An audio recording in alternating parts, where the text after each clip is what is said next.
近現代哲学のプロジェクトとしてのスピノザということで、それからスピノザ協会の共催による、ファン・ブンゲ教授の講演会を開きたいと思います。ブンゲさんについて簡単にご紹介しておきますと、ロッテルダムのエラスムス大学での哲学が先生であります。そしてご専門は、初期の啓蒙主義の研究ですね。特にオランダを中心とした初期啓蒙主義の研究を引っ張ってこられた方です。例えばその2000年から2006年にかけて、一種の科研みたいなものだと思いますけれども、オランダ共和国における初期啓蒙主義、デカルト主義、スピノザ主義、そして経験主義ですね、そういう大きなプロジェクトを立ち上げられまして、その研究代表者として至られてこられました。最近もたくさん初期啓蒙主義についてのご著作を出していらっしゃいます。で今日はこれからお話になっていただくのはスピノザとコレギアンというそういう題のお話であります。元の英語のテキストとそれから日本語の翻訳を用意しておりますので、ご講演は英語ですとやっていただいて、いちいち通訳は入れないでと思います。で、レクチャーが終わったら少しブレイクを取って、その後ディスカッションを行います。でその時には通訳が必要な限り私が出ますのです。それでは早速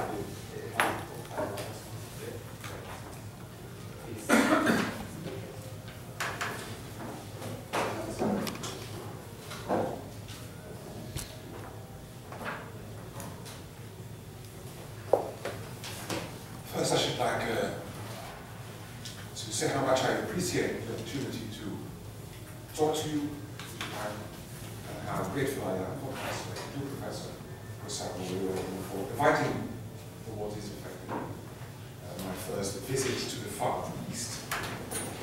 I hope my English will be understandable. If you follow me, understand the fact that a Japanese translation has been made available. I have the tendency to speak quickly. I've instructed Professor Ueno to stop me if I start. Sure. Let's do it. Then I'll start. Since the publication of Mainz Maas Spinoza and zijn Kring, in English Spinoza and his Circle, which incidentally is also translated into German and into French, it is considered a fact that Spinoza was friends with collegians, such as Simon Joosten de Vries, Peter Balling, and Jacob Jelles. Fokker Akkerman and Steenbakkers have subsequently shown how important Balling and Jelles were as editors and as translators of Spinoza's work, and that they helped him wherever they could, especially after he had been expelled. But when we look at their works, our account of written. Peter Balling's Een Licht, which means as much as a light, on 1662 is first and foremost a very short text, which is moreover very vague. In Jacob Jelles, whose 1684 confession shows some traces of Spinozism, is no less ambiguous.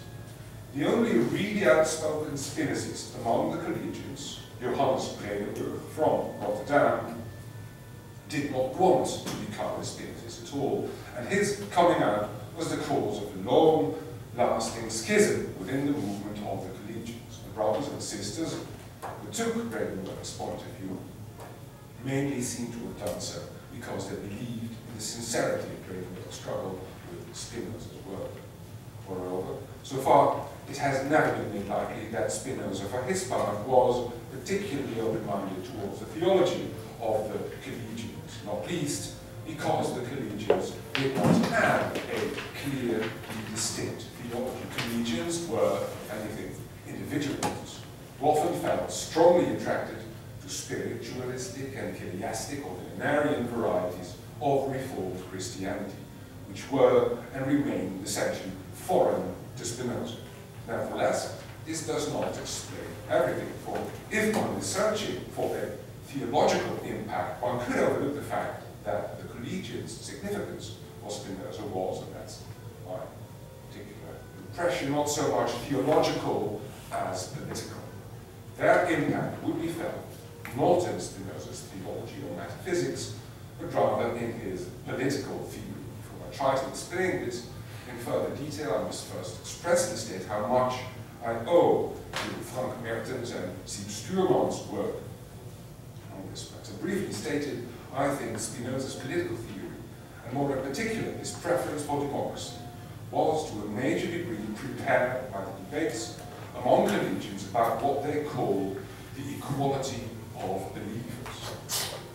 This debate first had acquired a political connotation in the initiatives of the collegians Peter Cornelius Blockhoff, who came from the province of Zeeland. Subsequently, it received a further secular term named Franciscus von den Engelberg. First, let me discuss the collegians movement. Who were these collegians? The collegiate movement came to existence at the beginning of the 17th century. It's a direct result of the famous Synod of Dordrecht, when resolute Arminians in and around Rijnsburg decided they would no longer have their meetings conducted by a minister. For they decided, rather than still be led by a illicitly operating Ravensbrand minister, as known by contra Ravensbrand, we will teach each other. The Van der Kolk brothers from then on organized church meetings on their own. In this context, they invoked the early history of the Reformation, a number of texts from the New Testament.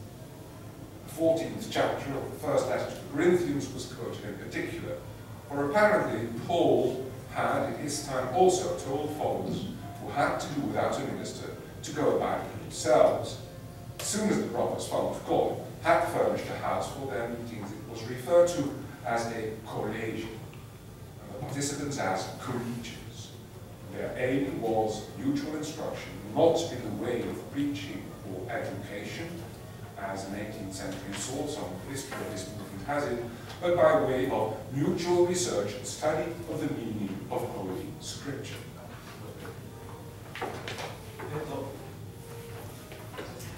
さっき言っとくべきです。コレギアントとですね、コレギアント派というようなことは考えられています。コレギアント派というのはオランダの、ある種の教会主義みたいな信教のがある教派でありまして、で問題はそのスピノザの友人たち、非常にスピノザをサポートした友人たちの多くがこのコレギアント派の人たちだったということです。でそれが今問題になっている。What were you saying? It was all nonsense. Well, I was explaining something about Collegians. Collegians would be established after this early beginning in Rijnsburg, Marburg, in many places in the province of Holland and Friesland, in the course of the 17th century, with Rijnsburg remaining the place where the collegians kept meeting each other twice a year. It was another thing unique to this movement that its adherents refused to draw up confessional writings or other formularies of unity. Believers were rather admonished to experience their faith on an individual basis. Thus, the Collegians in Amsterdam and Rotterdam in particular turned to gathering places where the most varying forms of 17th century Protestantism could flourish. Although they were, as a rule, mainly attended by Ravensbrand's and Mennonites, Socinians attended happily as well, and a number of Spinoza's best friends were also supposed to be collegians. Moreover, many Rijnsburgers, as I recall, turned out to be especially interested in, as I told you already, chiastic or millenarian speculation. During the 1680s, Johannes Bredenburg's sympathy for Spinoza's philosophy resulted in a temporary schism within this national movement, which was, however, solved in 1700. During the 18th century, the movement lost some of its energy, but it would still fulfill a star part. In the sixth part in 1736, of Bernard Picard's famous ceremony d'écoute. Only around 1800, the end of the 18th century, did the Erasmusj cease to exist as a movement. Now, definitely egalitarian tendencies arose within this movement as early, I would say, as around the middle of the 17th century. They were, first of all, the result of strong feelings of anti-clericalism. The aversion to what they called the lust of power of ministers was great, and was continuously fed by numerous collisions with local ecclesiastical authorities. The father of Court brothers had already told the ministers who had tried to keep the Rijnsburgers from their Alleingang that they had better, and I quote, learn a good trade.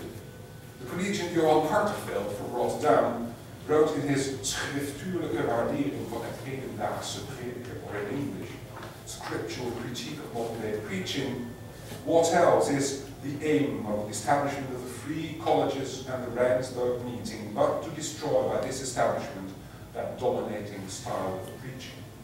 The Mennonite poet Joachim Adam, a friend of Harteveld's, was characterized by his biographer as a herald of tolerance, also went on the offensive as soon as ministers with lust for power came into view.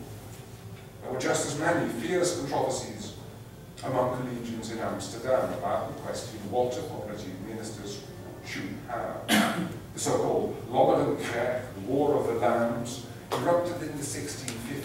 Various colleges flourished in Amsterdam as well, and there too the meetings attracted Roundstrats, Mennonites, but also Quakers, Socinians, Chiliasts, and many others.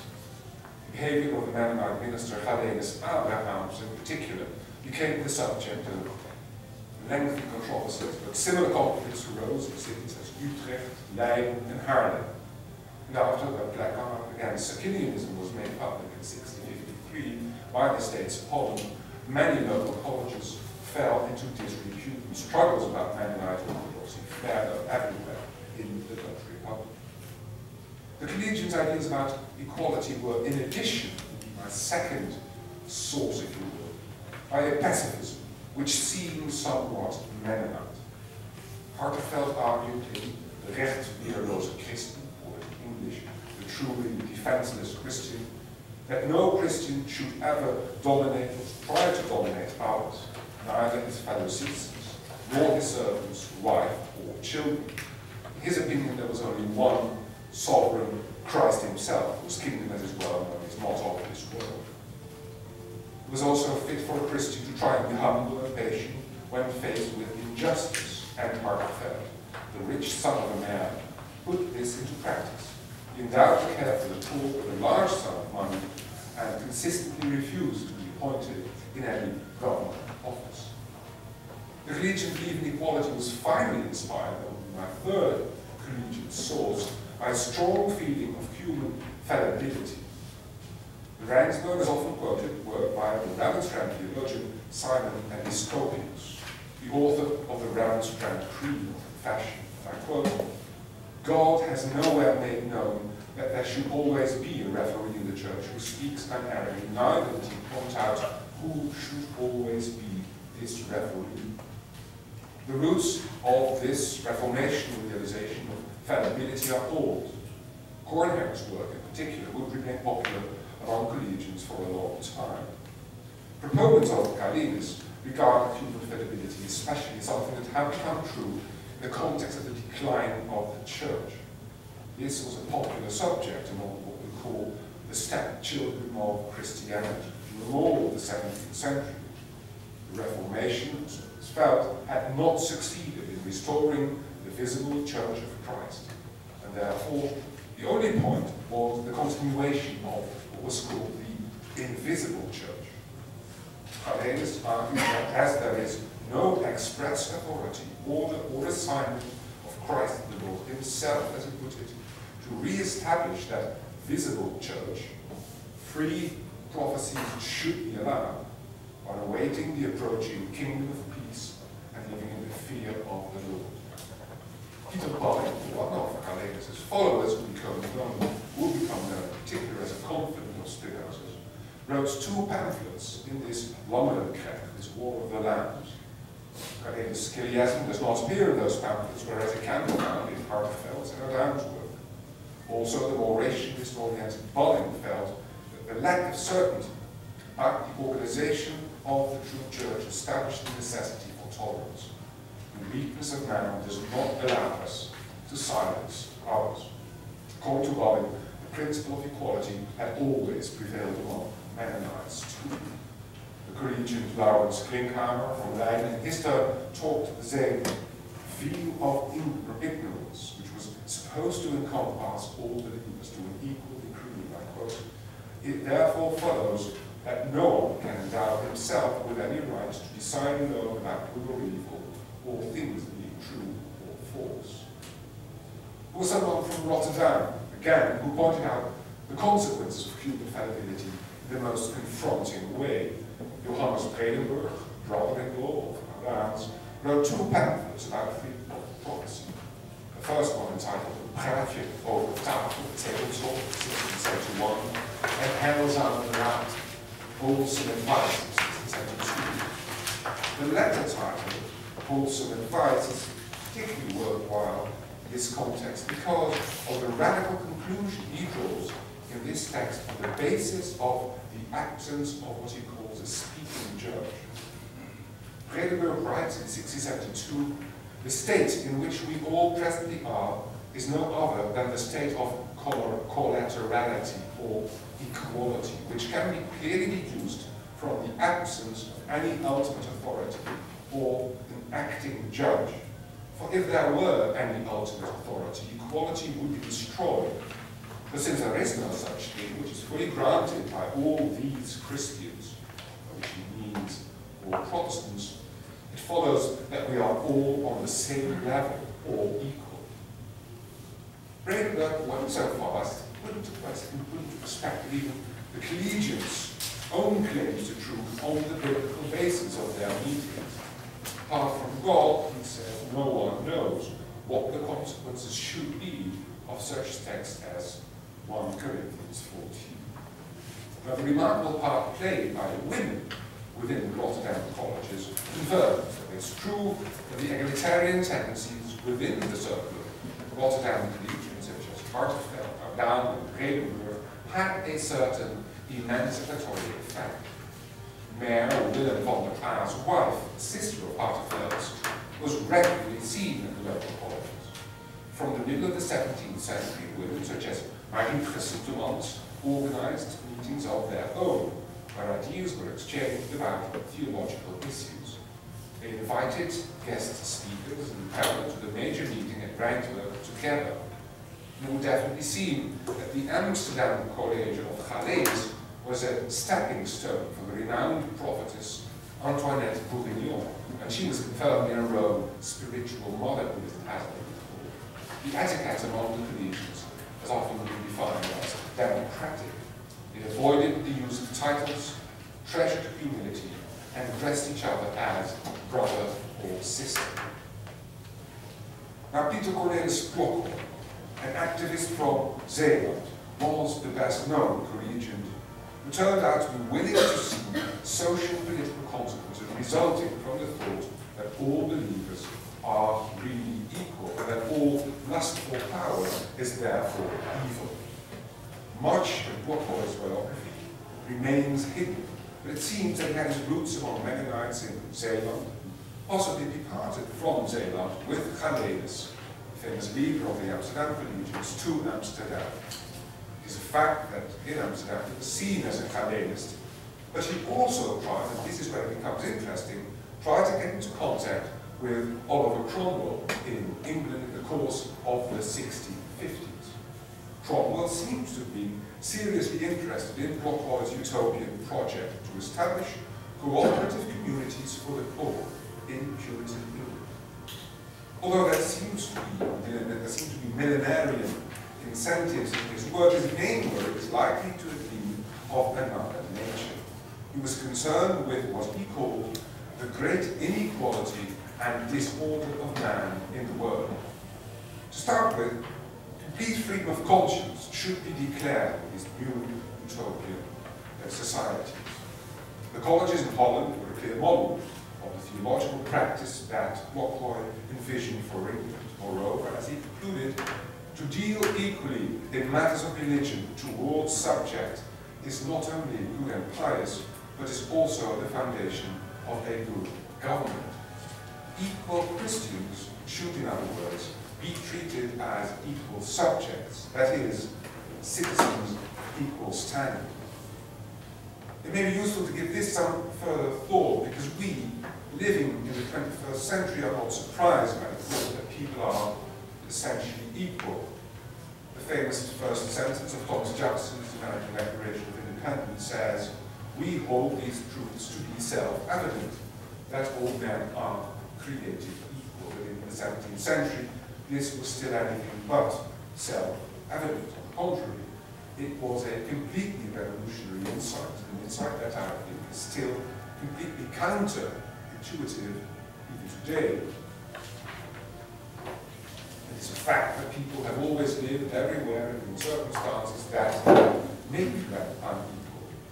There are tremendous differences between people everywhere, and at any time those differences are of the physical, economic, social and political nature. Siep Stuurman, a Dutch colleague of mine, has therefore called his recent history of the ideas about human equality the Uitvinding van de Mensheid, the invention of mankind, or the invention of humanity. Mankind as an association of equal individuals could not be discovered, it had to be invented. To return to the Collegians, Blockhoy's plans came to nothing, as Cromwell suddenly died in 1658, and the Restoration was approaching. Nevertheless, his efforts would earn him a place in the historiography of socialism in England and the Netherlands. Back in Amsterdam, the local authorities of that city in 1662 allowed Blockhoy to set up an establishment on the banks of the Delaware. He had described his plans in a short pamphlet entitled Kort en klaar ontwerp, brief and clear design. His idea was to establish again a cooperative community with sailors, fishermen, farmers and craftsmen in the New Netherlands. These people, so his plan went, to build up a new existence on an equal footing. Obviously, there would be complete freedom of religion, just as it had proposed in England at an earlier stage. Church meetings would have to follow the example set by the Collegians. And again, Blockhoy's egalitarianism is remarkable. The inhabitants of his community would share all common yields and have to treat each other as equals. There could not be any social differences.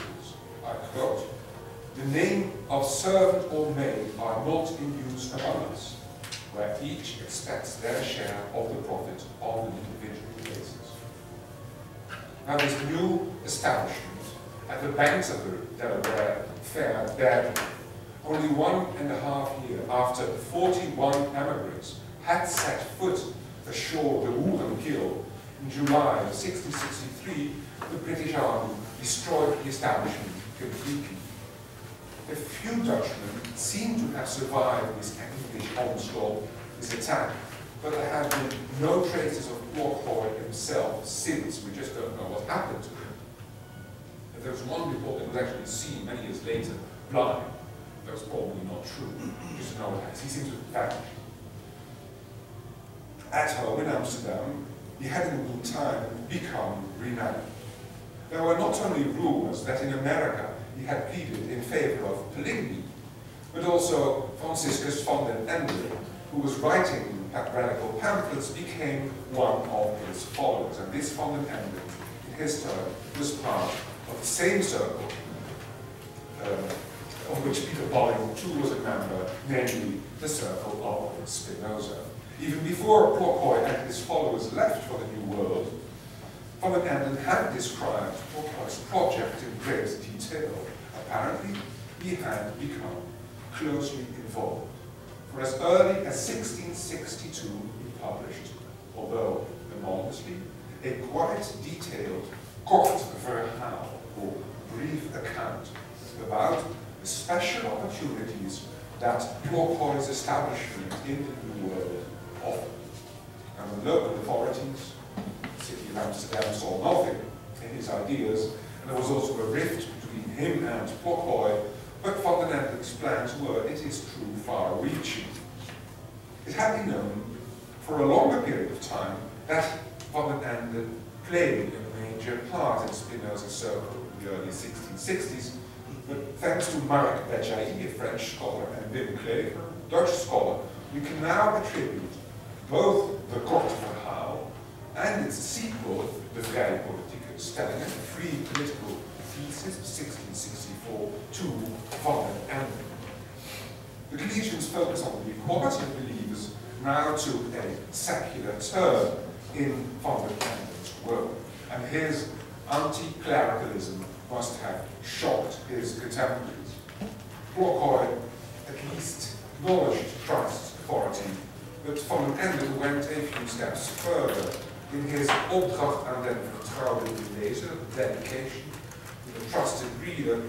He started with a warning that what followed was solely meant for readers who, as he put it, have no clerical interests, nor any interest in what he called vain and pedantic pseudo-learning. He proposed not to allow any minister at all in the colony that would be established. Ministers would not serve the peace, he said, and unity within this society was much more in need of good schools and capable doctors.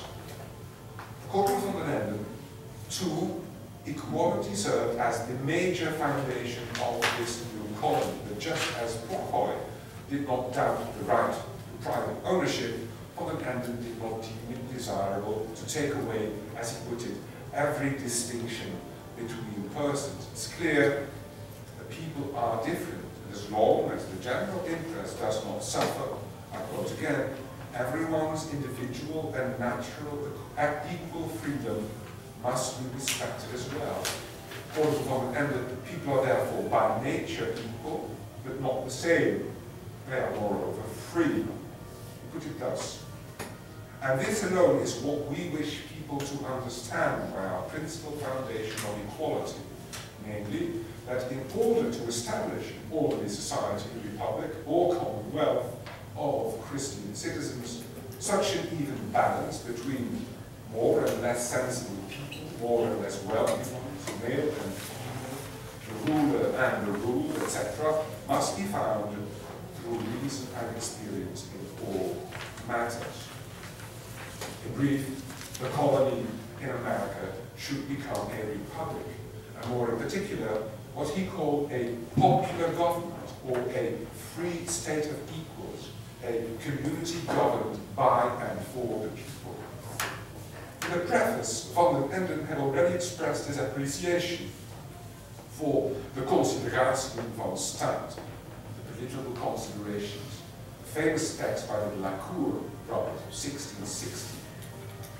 One of the key texts in the history of Dutch republicanism. That is, expressly says so, his appreciation for the first edition of this work, for that original first edition still outlined the ideal of the democratic republic. The second edition, which was published after Johan de la Cour's death, his brother Peter expressed his preference for an aristocratic republic. Van den Enden would have none of this. Anyone wishing to be part of Van den Enden's republic would have to take a solemn oath never to aspire to domination. Van den Enden's opposition to slavery, the warm words he bestowed on the original inhabitants of the New Netherlands, the so-called naturals, he calls them in Dutch, naturalisten, were absolutely revolutionary. More than 1 century before Rousseau, Van den Enden defined the contours of what was come to be known as the noble savage. Slavery is truly unchristian, according to Van den Enden, insofar, and I quote, insofar as the Christian religion is a reasonable religion. And the Dutch use the minor social differences between Indians as a model, according to Van den Enden. They, its Indians, to acknowledge a sort of nobility, but they don't care much about it. Adultery is not punished, and even the usual wars between Indians or so on and the felt remain civilized. They let women and children be in peace. And as far as there is any sort of government among the Indians, according to Von Ellen, it seems to be, as he calls it, free and quite democratic. Tribal chiefs reach the most important decisions in mutual agreement. After Locke's project in the New World had failed, Von den Enden did not leave it at that. Von den Enden's biography still shows, like Locke's, major gaps. We know that he had a Latin school in the 1650s of the 17th century. We know that Spinoza was one of his pupils, probably from 1657 until 1659. We also know that he played an important part in Spinoza's circle in the early 1660s, precisely at the time Von den Enden got involved with Locke's plans. We know that rumor had it Von den Enden was an atheist. The fact is that he moved to Paris in 1670 and will be hanged in 1674 due to his involvement in a conspiracy against Louis XIV. Before he left for France, he deemed it his duty to provide his native country with good advice, and again he published a work on industry with the title page that little to be guessed about Borger's intentions. The fact is that his vrije politieke stellingen in his thesis were said to be gedaan naar der ware christenens even gelijke vrijheidsgronden, drawn up according to the true Christians' equal claims to freedom. To have been written by what he called een liefhebber van alle der welbevoegde burgeren even gelijke vrijheid, a lover of the equal freedom of all competent citizens. Von den Enden now argued that all people, both men and women, are born free and that they are not obliged to do anything else than advance their own well-being. Societies are shaped on the basis of the insight that harmonious cooperation benefits the state of well-being more than anything else. Differences in talent, but as a matter of course, give rise to differences in well-being. As long as they do not endanger the individual members of the community, they are harmless, Von den Enden argues. But to express social differences by means of academic titles, for example, is harmful. The original equality of all citizens must consistently be held in esteem. Based on this realization, only can the government wealth remain what it must be, a gathering of free and equal people to the advantage of each individual member. The form of government which is most suitable to keep that commonwealth intact is democracy. This goes in principle for all, because all people are rational beings endowed with a natural sense of community. Moreover, the two dangers that threaten a free commonwealth, ambition and superstition, can best be met by a popular assembly, for the people know what is in their interest and what is not. It is, however, important to keep the people well informed, and in particular not to make the mistake of regarding religion as he put it, a first foundation of the republic or commonwealth.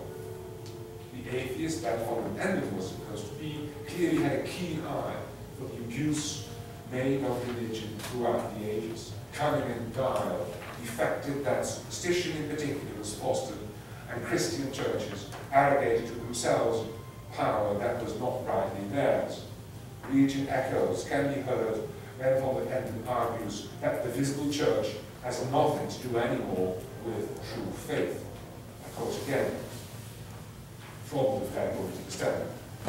The Christian faith, being altogether reasonable, does not consist in adherence to any external church ritual, more absolutely in the incomprehensible, mere groundless assent to any authoritative tenet, great or small authority, but it uniquely consists in a clear and distinct conviction of reason, whereby something is accepted that doubtlessly enhances our knowledge and love of God and of our fellow man. For the whole sum of the law of the prophets is to love God above everything and one's neighbour like oneself. With a political term given to the collegiant emphasis on the equality of believers in Locke's and von der Enden's work, we find ourselves in the heart of what is now called the radical Enlightenment. Von der Enden's responsibility for these two pamphlets, the Kortverhaal and the Vrijpolitiekstellingen, long remained secret, in view of the stringent criticism of the Regents that von der Ende had expressed in the afterword of his first pamphlet. That was just as well. The Korbach brothers would become much more famous, if not infamous. They were born in Amsterdam and frequently seen at the Rotterdam Collegians. And just like Pollock and von der Ende, they were supposed to become members of Spinoza's circle at an early stage. They were also closely watched by the Amsterdam Church Council, if only because Johannes Korbach had studied theology and was a proponent, that is, he was eligible for a position as a minister of the Dutch Reformed Church. Now, this Johannes was an ardent collegian, and it was probably rightly so suspected that he was propagating resolutely Socinian ideas. There is no knowledge of any writings by this Johannes, but his brother Adrian would grow into a prolific author who wanted to achieve nothing less than the true enlightenment of the people. Just as von der Ende had argued, the first priority, according to Korbach, was to abolish Latin as the lingua franca of scholars, and more in particular of lawyers and theologians. With this in mind, he first published a legal manual in 1664 and the infamous Bloemhof, a flower garden, a flower bed, 4 years after that, 1668. Adrian, as is well known to Spinoza scholars, would meet a dreadful end.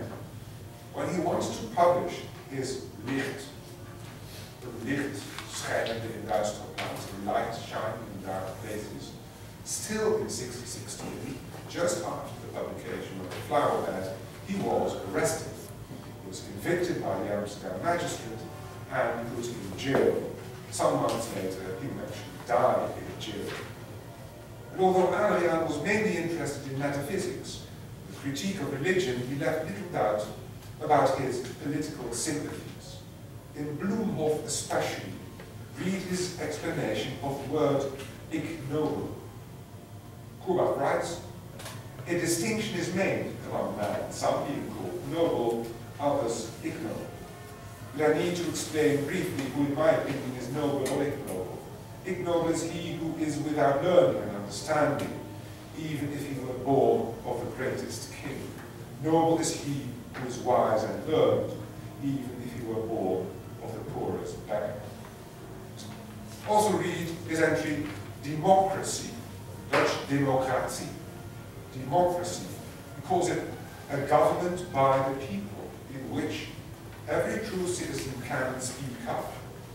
Unfortunately, as Korbach had to acknowledge, the people's impact on the governing of the Dutch Republic had increasingly diminished. In this way, the democratic wing of Dutch republicanism became gradually more critical about the oligarchical rule of the regions, which in the second half of the 7th century began to look more and more like an aristocracy. Now, it would go too far to treat the preference for democracy as a form of government here in the way Spinoza would subsequently describe it in the Tractatus Theologica Politicus of 1670 and his Tractatus Politicus of 1677. Spinoza's political ideas also hold much doubt that authors such as Machiavelli, Hobbes, and the brothers de la Cour. Let's not forget what Hobbes had written in the Leviathan about the great similarities between people is generally seen as the most important source through Locke of Jefferson's creed that all men are created equal. And even earlier, Descartes' conviction that people have in principle the same rationality, that all people have the same rationality, definitely had an emancipatory effect.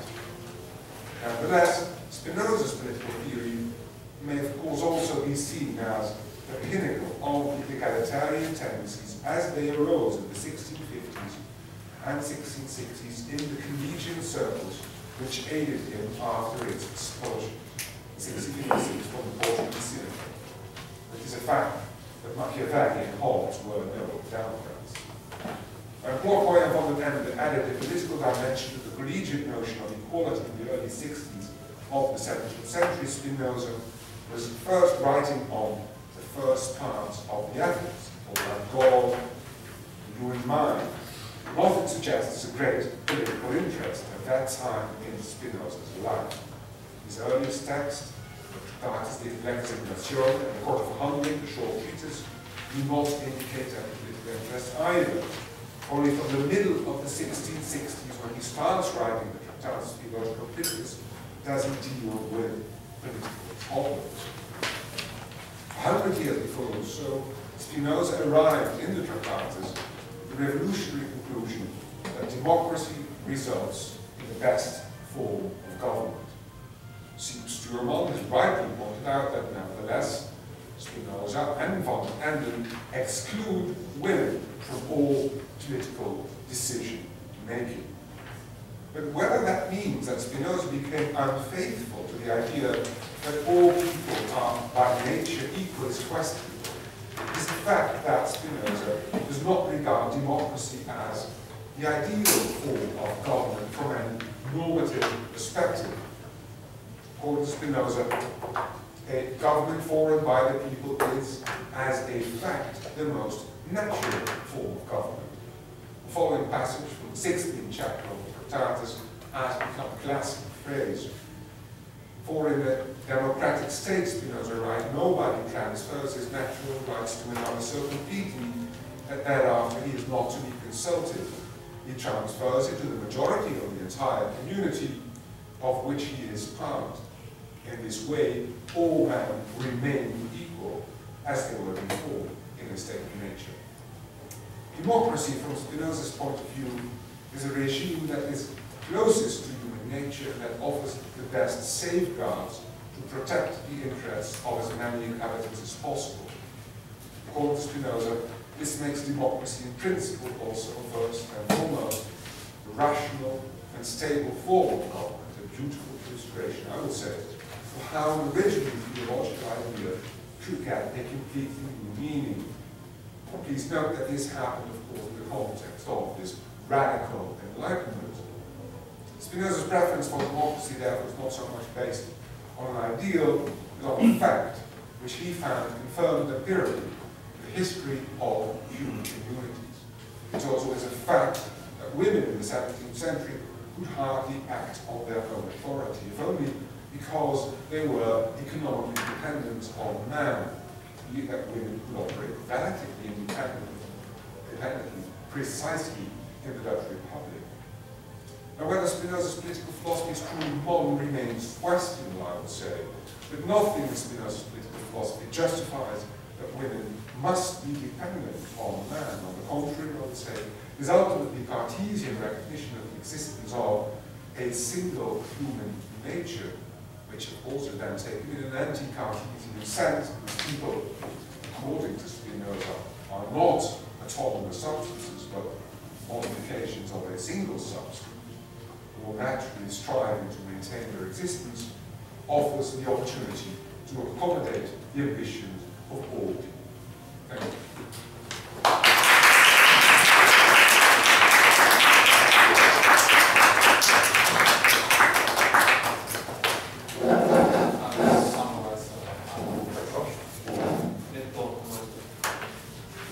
スピノザとコレギアントというお話をしていただきました。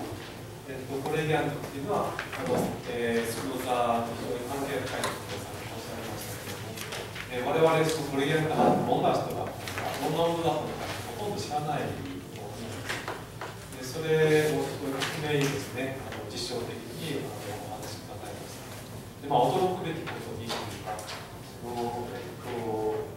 ピノザがラテン語の先生、安定年齢の話がですね、ものすごいラジカルなことを考えていて、実践に移そうとしていて、なんか最後は公式になっているとかですね、そういうことがある。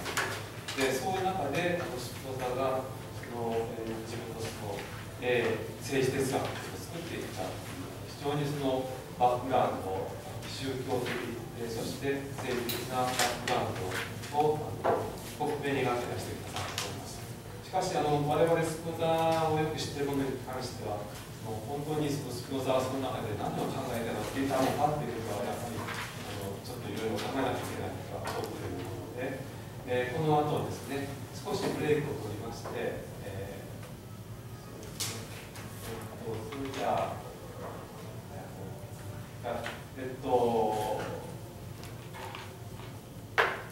ゆっくりしますけれども、いいですね、ゆっくりしていいですよね。それじゃあ、40分きっかしに、時計で、40分きっかりに、再開するということで、こうやって見てると、いつもいらっしゃらない方がいらっしゃるようですので、その間、ご挨拶します。では、40分に再開します。